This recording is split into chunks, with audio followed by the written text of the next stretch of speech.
नमस्कार मित्रांनो, गुंतवणुकीचे खूप सारे मार्ग आहेत आणि आपण नेमकं कुठे गुंतवणूक करावी, आपल्या कुठल्या उद्दिष्टासाठी कुठे गुंतवणूक असावी याबद्दल बरंचसं कन्फ्युजन असतं. आज आपण तेच कन्फ्युजन दूर करणार आहोत.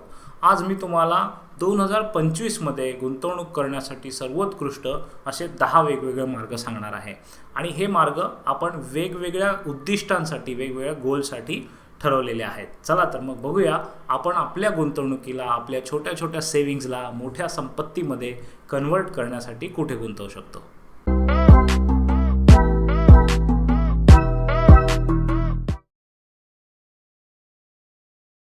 गुंतवणुकीचे 10 मार्ग बघण्याच्या आधी आपण पहिल्यांदा बघूया की कुठल्या प्रकारच्या गोलसाठी आपल्याला हे गुंतवणुकीचे मार्ग वापरायचे आहेत. याचे मी 3 प्रकार केलेले आहेत. पहिला प्रकार आहे लॉंग टर्म इन्व्हेस्टमेंट.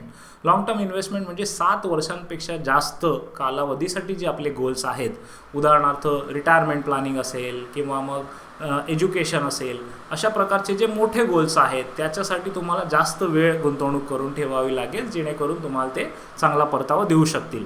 इथे आपल्याला मॅक्सिमम ग्रोथ आपल्या कॅपिटलची करायची आहे आणि त्यासोबत मार्केटमध्ये जो काही उतार चढाव असतो, दररोजचं शेअर खाली पडणं, वर जाणं, याच्यापासून अलिप्त राहून आपल्याला लॉंग टर्म रिझल्ट्स, ही व्होलॅटिलिटी पण त्याची कमी होईल आणि रिझल्ट्स पण आपल्याला चांगले मिळेल. अशी पहिली कॅटेगरी झाली आपली लॉंग टर्म गोल. दुसरी कॅटेगरी झाली मिड टर्म गोल्स, ज्याच्यामध्ये आपल्याला 3 ते 5 वर्षांमधले गोल्स घ्यायचे आहेत. हे गोल्स कोणते असतील? जसं की तुम्हाला तुमच्या घराचं लोन फेडायचं असेल किंवा घरामध्ये एखादं लग्न कार्य करायचं असेल किंवा घरामध्ये रिनोव्हेशन करायचं असेल, याच्यासाठी खूप जास्त पैसा पण लागत नाही आहे आणि त्याच वेळेला आपल्याला कमी कालावधीमध्ये तो पैसा हातात असणे गरजेचं आहे, 3 to 5 इयर्समध्ये. तर असे जे तुमचे गोल्स आहेत ते आपल्याला मिड टर्म या कॅटेगरीमध्ये घेता येतील. इथे आपल्याला 2च गोष्टी करायच्या आहेत. एक तर इन्फ्लेशन बीट करायचं आहे, महागाईचा दर बीट करून आपल्याला परतावा मिळवायचा आहे, आणि दुसरी गोष्ट म्हणजे रिस्क आपल्याला कंट्रोल करायचे. रिस्क कमी पण नसेल, खूप जास्त पण नसेल, मीडियम रिस्क असेल. त्यानंतर आपण येतोय तिसऱ्या कॅटेगरीकडे आणि ती तुम्ही ओळखलीच असेल, ती आहे short term goals. Short term goals जे आहेत ते 0 to 3 इयर्स, म्हणजे आता उद्यापासून ते पुढचे 3 वर्षाचे जे तुमचे गोल्स आहेत, समजा तुम्हाला वॅकेशनवर जायचं आहे, पिकनिकला जायचं आहे, त्याच्यासाठी पैसे लागणार आहेत, किंवा गाडी घ्यायची आहे त्याच्यासाठी पैसे लागणार आहेत, जे काही गोल्स तुमचे येत्या 3 वर्षांमध्ये तुम्हाला पूर्ण करायचे त्यांच्यासाठी. हे झाले short term investment. Short term इन्व्हेस्टमेंटमध्ये आपल्याला मुख्य उद्दिष्ट काय आहे की आपले पैसे जे आहेत, मेन कॅपिटल जे आहे ते गेलं नाही पाहिजे, कॅपिटल कमी नाही झालं पाहिजे. कॅपिटलची सुरक्षा हे एक मुख्य गोल आहे आपलं, आणि त्याच्यासोबत डिसेंट रिटर्न्स आणि लिक्विडिटी, म्हणजेच काय की वेळेला ते पैसे उपलब्ध झाले पाहिजेत. अशा ठिकाणी गुंतवून फायदा नाही आहे की जिथे ते कमी होतील किंवा वेळेवर मिळणार नाहीत, आणि म्हणून आपल्याला इथे सेफ्टी महत्त्वाची आहे. तर लक्षात आलं, आपल्या आयुष्याचे हे 3 वेगवेगळ्या प्रकारचे गोल कॅटेगरीज आहेत. आता पुढचा व्हिडिओ बघण्याच्या आधी तुम्ही थोडा वेळ काढून तुमच्याकडे कोणते गोल्स आहेत आणि ते या 3 पैकी कोणत्या कॅटेगरीमध्ये बसत आहेत ते तुमच्याकडे लिहून घ्या. मग आपण पुढे जाऊया आणि पुढे आपण या प्रत्येक कॅटेगरीसाठी कोणत्या कोणत्या इन्व्हेस्टमेंट अपॉर्च्युनिटी आहेत ते बघूया. लॉंग टर्म गोल्स म्हणजे जे 7 वर्षांपेक्षा जास्त गोल्स आहेत, त्याच्यासाठी सगळ्यात सर्वोत्कृष्ट मार्ग कोणता असेल तर तो आहे equity mutual funds. Equity mutual funds हे शेअर मार्केटमध्ये इन्व्हेस्ट करतात, परंतु आपण जसे 1-2 शेअर्स घेतो तसे न घेता इक्विटी म्युच्युअल फंड जे आहे ते 50, 60, 70 फंड शेअर्समध्ये एकत्र पैसे गुंतवतात, आणि त्याच्यावर एक फंड मॅनेजर असतो जो प्रोफेशनल असतो, ज्याला माहिती असते गुंतवणूक कशी करायची, स्टॉक्स कसे निवडायचे, कधी घ्यायचे, कधी विकायचे. जे आपल्याला फारसं कळत नाही ते फंड मॅनेजरला समजतं, आणि म्हणून इक्विटी म्युच्युअल फंड हा सर्वोत्कृष्ट मार्ग आहे. साधारण 10% ते 15% याचा CAGR वार्षिक परतावा म्युच्युअल फंडमध्ये तुम्ही अपेक्षित करू शकता. हा एक अत्यंत चांगला मार्ग आहे लॉंग टर्म इन्व्हेस्टमेंटसाठी. इक्विटी म्युच्युअल फंड कसे निवडायचे, त्याच्यामधले धोके कसे ओळखायचे, याच्याबद्दल मी एक सविस्तर व्हिडिओ बनवलेला. त्या व्हिडिओची लिंक मी इथे देत आहे, त्यासोबत डिस्क्रिप्शनमध्ये पण लिंक देत आहे. तुम्हाला इक्विटी फंड्स समजण्यासाठी दुसरा कुठलाही व्हिडिओ बघण्याची गरज नाही, तो एकच व्हिडिओ पुरेसा आहे. दुसरा मार्ग आहे पब्लिक प्रोव्हिडंट फंड. हा एक लॉंग टर्म मार्ग आहे, कारण याच्यामध्ये 15 वर्षाची लॉकिंग येते आणि याच्यामध्ये 7.10% ॲज ऑफ नाऊ परतावा तुम्हाला मिळतो आहे. हा फिक्स रिटर्न आहे, सेफ राहते इन्व्हेस्टमेंट, आणि लॉंग टर्म इन्व्हेस्टमेंट तुम्ही याच्यामध्ये करू शकता. PPFमध्ये एक महत्त्वाची गोष्ट ही आहे की त्याचा टॅक्स एक्झेम्पशन तुम्हाला मिळतं. म्हणजे जेव्हा पण तुम्ही PPF सुरू करता त्याच्यासाठी जे पैसे भरता त्याच्यावर टॅक्स तुम्हाला बेनिफिट मिळतो. दरवर्षी जे पैसे त्याच्यामध्ये भरताय त्याच्यावरही टॅक्स बेनिफिट मिळतो. आणि सगळ्यात शेवटी परतावा जो तुम्हाला कंप्लीट मॅच्युरिटीचा मिळणार आहे त्याच्यामध्ये पण बिना कुठला टॅक्स लागता तुम्ही ते पैसे काढून घेऊ शकता. So completely tax free product आहे आणि त्याच्यामुळे तुम्हाला टॅक्सचा पण फायदा मिळतो, एक फिक्स परतावा पण मिळतो आणि गव्हर्नमेंटची बॅकिंग आहे त्याच्यामुळे रिस्क याच्यामध्ये खूप कमी असते. हा दुसरा मार्ग आहे PPF बद्दल पण सविस्तर माहिती देणार एक वेगळा व्हिडिओ मी बनवलेला आहे. त्याची लिंक मी इथे देतो आहे. त्या लिंकवर क्लिक करून तुम्ही डिटेल PPF कसा असतो, कधी ओपन करावा, किती पैसे त्यामध्ये भरावेत आणि इतर त्यातल्या खाचाखोचा शिकू शकता. गुंतवणुकीचा तिसरा पर्याय तुमच्यासाठी उपलब्ध आहे तो आहे NPS म्हणजे नॅशनल पेन्शन स्कीम. हा पण गव्हर्नमेंट बॅक्ड ऑप्शन आहे, परंतु हा इक्विटीमध्ये पण इन्व्हेस्ट करतो, बॉन्ड्समध्ये पण इन्व्हेस्ट करतो. एक बॅलन्स पोर्टफोलिओ आपल्याला बनवायचा असेल. हा रिटायरमेंट प्रॉडक्ट आहे त्याच्यामुळे दीर्घकाळ वयाच्या 60व्या वर्षापर्यंत हे प्रॉडक्ट तुम्हाला चालवायचं आहे. आणि या प्रॉडक्टमध्ये तुम्हाला सगळ्यात कमी खर्च लागतो. म्हणजे जी फंड मॅनेज करायची फी असते ती सगळ्यात कमी आहे. चांगला फंड तुम्हाला मिळतो, चांगले इक्विटीचा आणि डेटचा दोघांचा फायदा मिळतो. So it is one of the best product माझ्या मते. पण हे दीर्घकालीन आहे, रिटायरमेंटसाठी हे वापरायचं आहे. अगेन NPSचा पण मी एक डिटेल व्हिडिओ बनवलेला आहे, तो तुम्हाला नक्की आवडेल कारण त्यात खूप सारे डिटेल्स मी NPSचे दिलेले आहेत.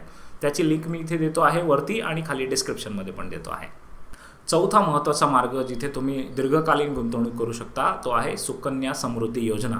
नावाप्रमाणेच हा मुलींसाठी आहे. जर तुम्हाला मुलगी असेल, मुली असतील तर वयाच्या 10 वर्षाच्या आधी, त्यांच्या वयाच्या 10 वर्षाच्या आधी तुम्हाला हे अकाउंट ओपन करणं भाग आहे. त्याच्यावर 8.2% इतका चांगला इंटरेस्ट रेट मिळतो. एवढा फिक्स इंटरेस्ट रेट भारतात अजून कुठेही मिळत नाही.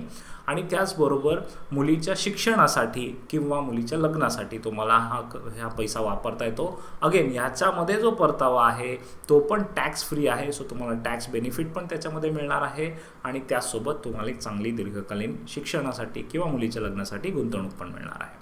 सो हे 4 मार्ग होते आपले लॉंग टर्म इन्व्हेस्टमेंटचे. आता आपण जाऊया आपल्या दुसऱ्या गोल कॅटेगरीकडे जिथे आपण मीडियम टर्म म्हणजे 3 ते 5 वर्षापर्यंतचे गोल्स आहेत ते बघणार आहोत. मीडियम टर्म गोलसाठी आपण जो पहिला पर्याय बघणार आहोत तो आहे national saving scheme, NSC certificate ज्याला म्हणतात. सो नॅशनल सेव्हिंग सर्टिफिकेट हा एक 5 वर्षाचा FD आहे असं म्हणू शकता तुम्ही, जो गव्हर्नमेंटने चालवलेला आहे. इथे तुमचे पैसे 5 वर्षासाठी लॉक राहतात, म्हणजे ते 5 वर्षापूर्वी काढता येत नाहीत, परंतु त्याच्यावर एक चांगला परतावा तुम्हाला मिळतो. 7.7% आसपास याचा इंटरेस्ट रेट आहे. एक फिक्स इन्कम तुम्हाला याच्यामध्ये मिळत राहतं. जो पण इंटरेस्ट मिळतोय तो ॲन्युअली म्हणजे दर वर्षाला कंपाऊंड होतो. तो इंटरेस्ट पण रिइन्व्हेस्ट केला जातो आणि त्याच्यावर पण तुम्हाला परतावा मिळतो. सो एक चांगलं प्रॉडक्ट आहे. 5 वर्षांकरता जर तुम्हाला पैसे लॉक करून ठेवायचे आहेत, सेफ्टी पण पाहिजे आणि डिसेंट रिटर्न्स पण पाहिजे असतील तर. त्यानंतर पुढचे 3 प्रकार जे आहेत ते डेट फंड या कॅटेगरीमध्ये येतात. सो डेट फंड कॅटेगरीमधला पहिला प्रकार जो तुम्ही घेऊ शकता तो आहे कॉर्पोरेट किंवा PSU डेट फंड. डेट फंडच्या नावामध्येच आहे की ते सेफ फंड असतात आणि त्याच्यामुळे त्याच्यात खूप जास्त परतावा मिळाला नाही तरी इन्फ्लेशन बीटिंग परतावा तुम्ही त्याच्यामध्ये मिळवू शकता. आणि नावाप्रमाणे बँक्स आणि PSU म्हणजे बँकांमध्ये आणि चांगल्या गव्हर्नमेंट कंपन्यांमध्ये त्यांच्या बॉन्ड्समध्ये हे पैसे गुंतवले जातात जिथून तुम्हाला परतावा मिळतो. परंतु 3 ते 5 वर्षाच्या होरायझनसाठी हे तुम्ही ठेवलेत तर तुम्हाला चांगला परतावा मिळू शकतो. त्यानंतर डेट फंडमध्ये दुसरी पुढची कॅटेगरी जी आपण बघणार आहोत ती आहे corporate bond funds. Corporate bond funds जे आहेत ते कंपन्यांमध्ये, चांगल्या रेटिंग असलेल्या कंपन्यांमध्ये आपले पैसे गुंतवतात. त्यांच्या बॉन्ड्समध्ये ते पैसे गुंतवतात, म्हणजे त्याला फिक्स रिटर्न असतो, फिक्स परतावा असतो. सो डेट फंड जर तुम्ही घेतले तुम्हाला त्याच्यात फिक्स परतावा मिळतो, लिक्विडिटी आहे, कधी पण विकता येतं आणि रिस्क त्या मानाने खूपच कमी आहे. त्यानंतर आणखीन एक तिसरा प्रकार जो आहे तो इंटरेस्टिंग आहे, तो आहे इक्विटी सेव्हिंग्ज फंड. यामध्ये इक्विटी पण आहे, म्हणजे ॲक्च्युली शेअर मार्केटमध्ये पण आपले पैसे जाणार आहेत आणि सेव्हिंग्ज पण आपली होणार आहे. तर बघा, इक्विटी सेव्हिंग फंडमध्ये तुम्हाला 35% कमी जे आहे ते तेवढे पैसे आपले इक्विटीमध्ये जातात, शेअर्समध्ये जातात आणि उरलेले पैसे जे आहेत ते आपले डेटमध्ये म्हणजे चांगल्या सेफ इन्व्हेस्टमेंट्समध्ये जातात.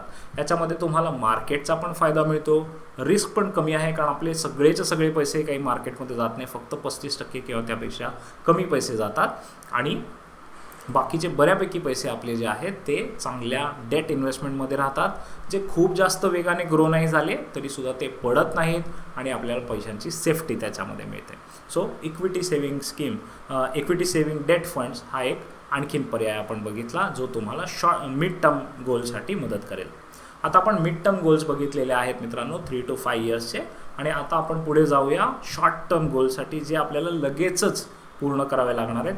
0 to 3 इयर्स, 0 ते 3 वर्षांमध्ये आपल्याला जे गोल्स लागत आहेत त्याच्यासाठी आपण काय करू शकतो ते बघूया. शॉर्ट टर्म गोलसाठी जर इन्व्हेस्टमेंट करायची असेल तर सर्वोत्तम पर्याय जो आपल्याकडे आहे तो आहे पोस्ट ऑफिसचा. पोस्ट ऑफिस टाईम डिपॉझिट्स असतात जे एखाद्या FD सारखेच असतात, किंवा तुम्ही ॲक्च्युली बँकमध्ये FD पण करू शकता.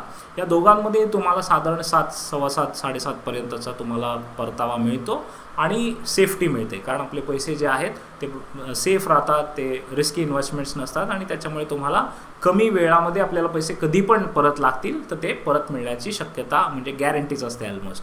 तर हा महत्त्वाचा पार्ट आहे. पण FD जर तुम्ही करत असाल तर एक गोष्ट लक्षात ठेवा, FDमध्ये आपल्याला इन्शुरन्स जो असतो त्या FD अमाऊंटचा पर बँक 5 लाखापर्यंतचा असतो. म्हणजेच काय, समजा दुर्दैवाने ज्या बँकेत आपण FD केलं आहे ती बँक जर बुडाली तर तुमचे सगळे पैसे परत मिळणार नाहीत, 5 लाखापर्यंतचेच पैसे बँकेकडून किंवा इन्शुरन्सकडून परत मिळतील. आणि म्हणून खूप जास्त पैसे यात गुंतवू नका, किंवा एका बँकेमध्ये खूप जास्त पैशाची FD करू नका, 5 लाखापेक्षा जास्तची FD करू नका. हा एक मुद्दा लक्षात ठेवण्यासारखा आहे. आणि शेवटचा म्हणजे 10वा पर्याय जो शॉर्ट टर्म ड्युरेशनसाठी तुम्हाला मदत करेल तो म्हणजे लिक्विड फंड्सचा. हे खरंच खूप शॉर्ट टर्म ड्युरेशनसाठी, म्हणजे तुम्हाला कधीही पैसे लागतील, महिन्याभरात, 2 महिन्यात, 3 महिन्यात, अशा प्रकारे जर तुम्हाला पैसे लागणार असतील तर तुम्ही लिक्विड फंड्सचा वापर करा. लिक्विड फंड्समध्ये अगेन तुम्हाला 1 दिवसासाठी पण पैसे गुंतवता येतात, 1 महिन्यासाठी, 3 महिन्यासाठी, 6 महिन्यासाठी, 1 वर्षासाठी तुम्ही पैसे गुंतवू शकता. नावाप्रमाणेच हे लिक्विड आहेत, तुम्ही ते कधीही गुंतवून कधीही काढू शकता. वेळेला तुम्हाला ते पैसे मिळतील. खूप जास्त परतावा मिळाला नाही तरी डिसेंट परतावा त्याच्यामध्ये तुम्हाला मिळेल आणि सेफ्टी पण मिळेल. सो हे 10 आपल्याकडे प्रकार आहेत. आपल्या गोलनुसार पहिल्यांदा बघा की मला कुठे पैसे गुंतवायचे आहेत. आता एक लक्षात घ्या, प्रत्येक कॅटेगरीमध्ये तुमचे गोल्स असतील, काही शॉर्ट टर्म्स असतील, काही मिड टर्म असतील, काही लाँग टर्म असतील. तर या प्रत्येक कॅटेगरीसाठी तुम्हाला 2-2 पर्याय निवडायला लागतील.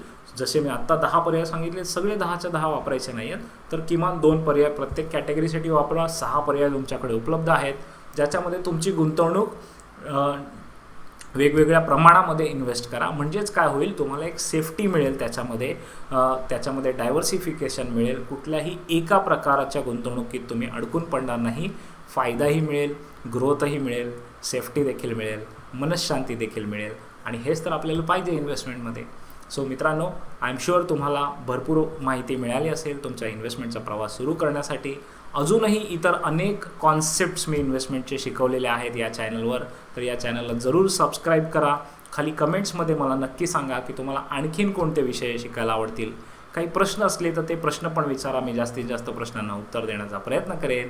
आणि त्यासोबत मित्रांनो, इथे खाली मी एक नंबर दिलेला आहे, तो आमचा WhatsApp नंबर आहे, त्याला एक हाय मेसेज करा आणि तिथे तुम्हाला आम्ही आमचे आणखीन नवे अपडेट्स, लेख, आर्टिकल्स, व्हिडिओज याबद्दलची माहिती सांगत जाऊ. संपर्कात राहूया, भेटत राहूया आणि रोज थोडं थोडं शिकून शहाणे होऊया. Thank you friends, all the best, bye bye.